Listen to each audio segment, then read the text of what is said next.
Now welcome to another path to Ahsoka, where this time it is Ahsoka herself that we will be going on a journey with. Yeah, I'm going to tell you the story of Ahsoka Tano leading right up to the series. Hopefully we've got some facts that you did not know. There were definitely some facts that I came across that I was a little surprised to be reading. But let's kick this off at the beginning, because Dave Filoni has decided we needed to see her birth. In 36 BBY, Ahsoka Tano was born on the planet Sheely. At one point, she was taken on a trip with her mom out into the bush because they wanted to go hunting at an early age, yeah. Yeah, where her mother talked to her about life and death. In that time, she was taken by a big tiger. Yep. To simplify it, just a big tiger cat, which then she soothed with the Force and rode back to town. Yep, that happened. Upon her return, the elder Togruta realized that the infant was Force-sensitive and declared that she would someday be a Jedi.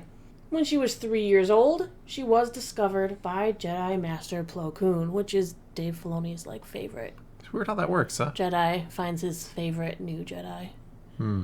It's like poetry. It rhymes. And mind you, I am glossing over some facts. I know there was a little story in there about the imposter and stuff who came for her first. Yes. Kind of glossing past some of it to get a more generalized picture of the character. This would be a really... multiple hours long to cover her whole story in depth. Yeah, going into each episode of the Clone Wars, then each episode of Rebels that she was in. No, it's too much. There's a book, comics, there's some other stuff. Yeah. Shorts. Not really so much comics, but yeah. Well, shorts for sure. Yeah. At the age of 14...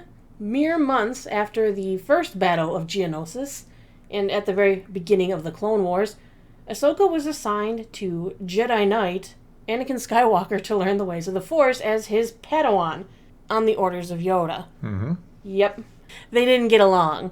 What? No. Sky Guy and Snips? I mean, for one, he didn't want such a young... He kept calling her a youngling because it was too young.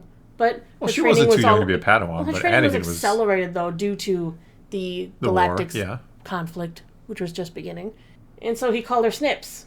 And she was snippy and annoying and overzealous and really just wanted to prove herself. And like most children, yeah. Yes.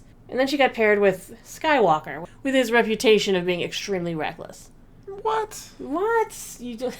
What? No, he's like the model Jedi. Yeah. But the whole reason that Yoda decided to give a Padawan to Anakin in the first place is because he could kind of sense Anakin's fear and inability to lose the ones he loved, that he could feel that he has attachments. Yeah. And he thought, you know what?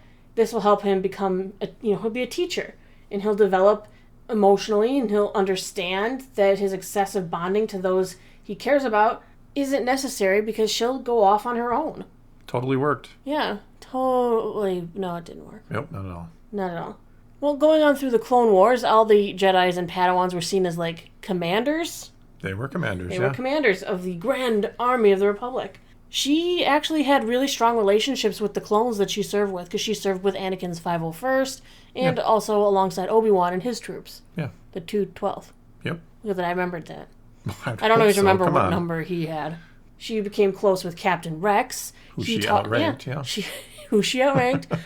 But they had this nice teaching relationship. She learned a lot from the clones. Yes, more than just what she could learn being a Jedi. Working alongside the iconic pair, Anakin and Obi-Wan, of course, she got to face off with many well-known Star Wars villains. General Grievous, Sith assassin Asajj Ventress, even bounty hunters like Cad Bane and Aurra Sing. So she has quite the repertoire. She's got a resume. And over that time, she turned into a more respected leader. She matured. She grew up. She started to understand responsibility. She lost a squadron of clone troopers, yeah. One grew. of her better episodes, yeah. Yeah. It really taught her the consequences of actions, the responsibility of leading. Yes, that taught her a little bit of leadership there. Mm-hmm. That you do have their lives literally in your hands, and you squandered them. Because of your recklessness. Can't all be Anakin. We can't all just get wins every time we do something stupid. All he does is win. Well, he loses a lot too, but yes. All right, we're going to go deeper into one of the more important Ahsoka arcs, that being the Mortis story. This one was really important for Anakin, Ahsoka, and Obi-Wan. More specifically, Anakin and Ahsoka. They went to the planet of Mortis, with this kind of an ethereal realm within the Force. she saw a vision of her older self, warning her of her attachment to Anakin, saying that she's never going to see her future if she remained his student. And her older self also said that Anakin's attachment to the dark side would corrupt her if she did not remove herself from his teachings. I wonder if the old self knew that if she had stayed with the Jedi, that she falls with Anakin. That's a fun little thought, isn't it? It is a fun little thought. Or that he would... Kill her? Yeah. I think he would have if she wouldn't... I mean, he was willing to kill Obi-Wan, right? I think this is one of those questions that's going to be answered in the Ahsoka series. Potentially. We've heard rumors, so this could be addressed there. And it is interesting what he does if Ahsoka tries to stop him right away. Early on, not years later, as we saw in Rebels. Well, Ahsoka got kidnapped by the Sun, one of the 3 Force gods of Mortis, you could say. The Sun representing the dark side, the daughter the light, and the father the one in the middle. Sounds like someone else I know. You get my Bendu reference. Yes. Yeah. Well, she got kidnapped by the Sun, the god of the dark side, and was imprisoned in a tower. When she tried to free herself, she heard a voice and found herself in the company of a creature, which kind of talked to her about her innermost dark doubts and fears, specifically regarding Anakin. She kept insisting she was defiant in her belief that Anakin, that she believed in him, but that there was that shadow of a doubt. The creature freed her, tried to convince her to forget her master, and then when she refused, he bit her arm, and she collapsed in pain. Ta-da! The creature was the Sun, and she got infected with the dark side of the Force. She kind of got corrupted. I like that she got bit by the Sun. It's kind of like an Adam and Eve thing. I don't know. Maybe a little. A little. It's interesting when we find out that it is the Sun masquerading as this little creature. You're like, oh, he just bit her. All right. Mm-hmm. So she got corrupted with the dark side. The Sun then sent the corrupted Ahsoka back to attack Anakin. That's when Obi-Wan, who's kind of been absent for most of this story, showed up with something, it was called the Dagger of Mortis. It was rumored to be the only thing that was able to kill one of the Mortis gods. Yep. Ahsoka became enraged, knowing that it could free her from the Sun's presence. She fought off Obi-Wan, as well as Anakin, and the son and daughter kind of had their own little duel, light versus dark, Ahsoka managed to steal the dagger from Obi-Wan and gave it to the Son. The Son claimed that Ahsoka was no longer of a use to him, and he drained her life force instantly and killed her. This is the first time Ahsoka dies. Yes. When she lay there dead, the Son then turned to kill the father. Instead, the daughter lunged and she took the blow, so the Son became horrified that he killed his sister. She was mortally wounded, she was dying, and he didn't mean to kill her. He wanted to kill their father. Sure, nothing wrong with that. The daughter told Anakin that she could save Ahsoka if she used him as a conduit to channel her life force into her. They kind of did this mystical ritual type thing. The daughter died, which brought Ahsoka back to life and purged her of the Sun's corrupting darkness. Yeah. So she has some kind of remnant of the daughter. The Force god of the light somehow. I don't know. I don't know that to call her like the god of the light, like an avatar or some kind of representation. Yeah. It was weird because ever since that time is when the Convor, the little bird-looking creature, kind of hung out with her. Plus the same colors, yeah. Same colors as her. It's even depicted. We'll talk about it later. We'll talk about it now. It's even depicted. There's a mural of the son, daughter, and father. That was the way into the world between worlds. This mural had Morai perched on the daughter. Which is curious because you almost think when Morai kind of came into existence at the daughter's death, or I mean, we see that they can take the form of creatures, right? We've seen the daughter and the son both take the form of a creature. So, is this just a form the daughter can take, and she's not really dead? But somehow, this Convor Morai is connected to Ahsoka. Yes, most definitely. She seems to appear wherever she is. Well, turning back to the war, Ahsoka gained a lot of experience. And then eventually, towards the end of the war. Towards the end of the war. I think you're going with season 5. Yeah, I'm moving to the end here. She got framed for a bombing that took place on the Jedi Temple hangar, as well as some other murders that took place.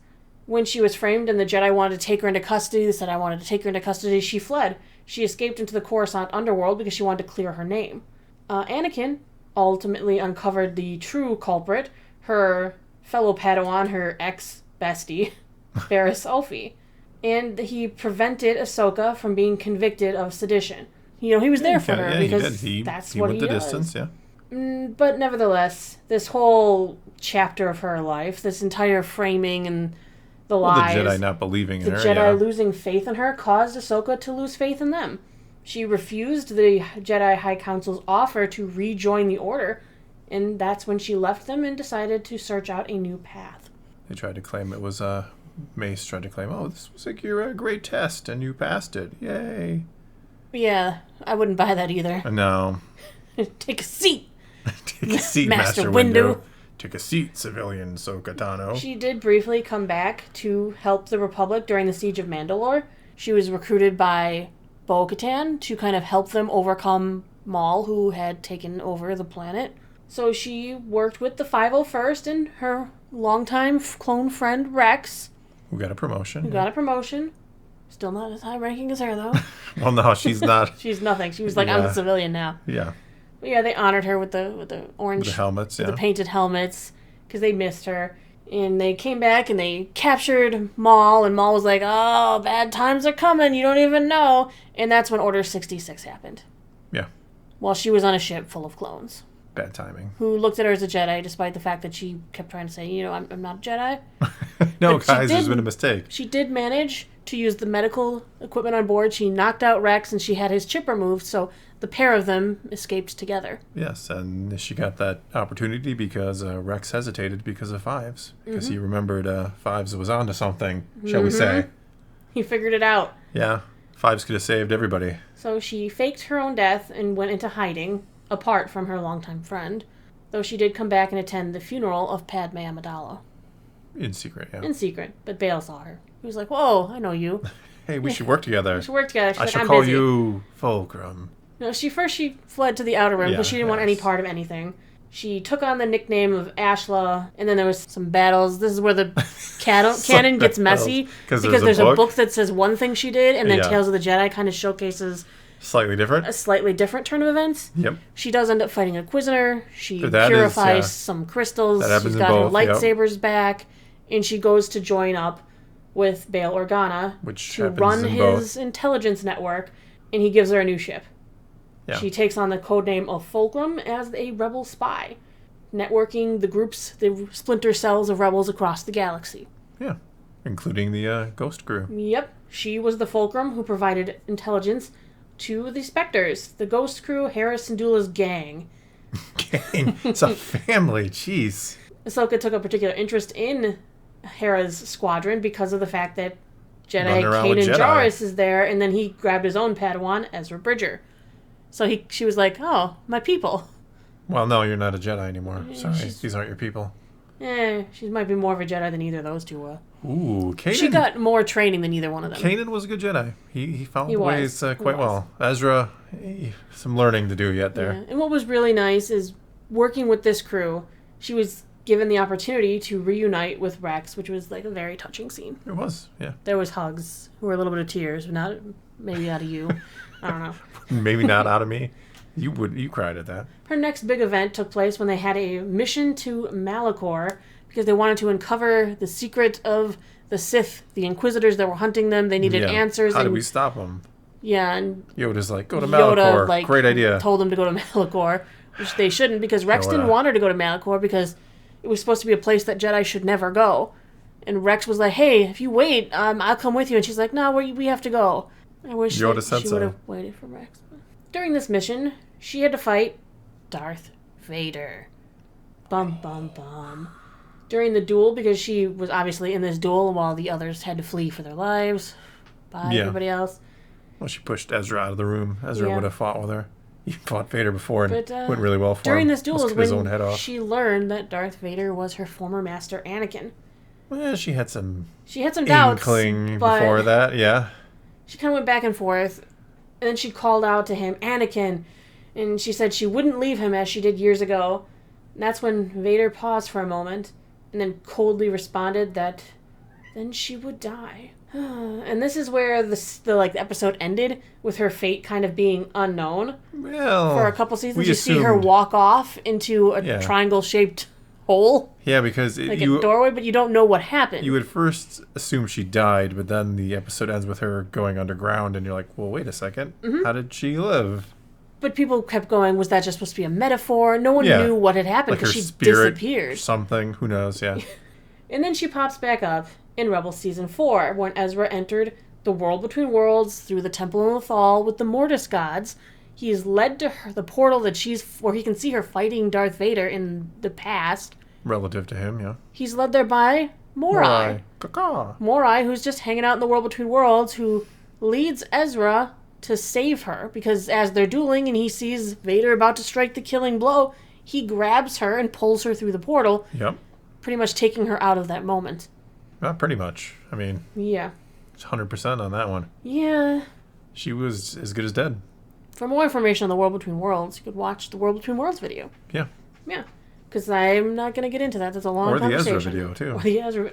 Or both. Or both. Well, they kind of have a conversation. She eventually does have to return to the portal she came out of. This is where the promise is made, where she promised Ezra that she would find him when she returned. This is where our information source gets a little weird, because the question of what did she do after showing back up on Malachor, and then when we see her again in the epilogue of Rebels, is a largely unanswered question. It's a large gap, too. That's like 10 years. The answer is kind of hazy and not complete, and it comes to us from one of the Star Wars reference books, the Ultimate Star Wars Guide, and a handful of Topps trading cards, which were told to be canon. Cards are canon. Trading cards. They're Dave Filoni designed and made these 8 trading cards. The first 4 depict the duel between her and Anakin. The next 4 are the interesting ones. They show first the triangle door that we see at the end of that Rebels episode when we presumed she was dead. She follows Morai the owl again. Convor, but yeah. Convor, owl. Same very thing, much the same. She follows Morai the Convor through the triangle door. She walks down into this area that has a pool of water and some arches. She walks through that, up a staircase on the other side, and walks through a portal into the world between worlds. And goes on a journey, spiritual journey or something. Which is what the book then says, that she comes back and ends up going on a spiritual journey that will change her life. But that's all they say about it. We don't know when she came back out of it, or where she came back out of it. There are theories that she came back out on Lothal. There are theories that there's a portal somewhere else that she came back out of, but she came back out as Ahsoka the White. And that's how we see her in the White. Yes. She comes back to a freed Lothal after the Galactic Civil War, joins Sabine in a quest to find Ezra, who disappeared during the liberation of Lothal. And then apparently they break up. They were together. She was training her. We know that from the trailers for the new series. But then she separated from Sabine. Sabine went back to Lothal, and Ahsoka went on a quest to find Thrawn by herself. To find Ezra, most likely. Yes, to find Ezra by Thrawn. Yeah. Because we saw her next in The Mandalorian, on the planet of Corvus, fighting with Magistrate Morgan Elspeth, where she allied with Din and Grogu just to find some information about where she could find Thrawn. Yeah. Then we see her again in the Book of Boba Fett, because she's at the Jedi Temple that Luke is building. Yes. We're missing out on a great conversation there. I wonder how why would I want to see Luke and Ahsoka meet for the first time? Sounds boring. Yeah. Total snooze fest. And then all we know for her story later is that sometime during the sequel trilogy, we hear her talk to Rey through the Force. Filoni says she's not dead. We don't know. Well, like I said, that doesn't mean she's dead necessarily. She can't die. She's protected by Filoni plot armor. She's invincible. Pretty much. I mean, we'll bend time and space to save her, so. I'm curious how they're going to have her in this new show with the fighting and stuff, because Ahsoka was always very particularly, acrobatic when her lightsabers were out, when she was dueling. Absolutely, doing flips, crazy stuff. She's pretty much ambidextrous. Even though she's smaller than most of her foes, she was very skilled with wielding both of her lightsabers. Yeah, it's going to be curious to see how well they represent the nimble Ahsoka. Though she's older now, too, right? Not quite as nimble as she was when she was a kid. We don't have any idea.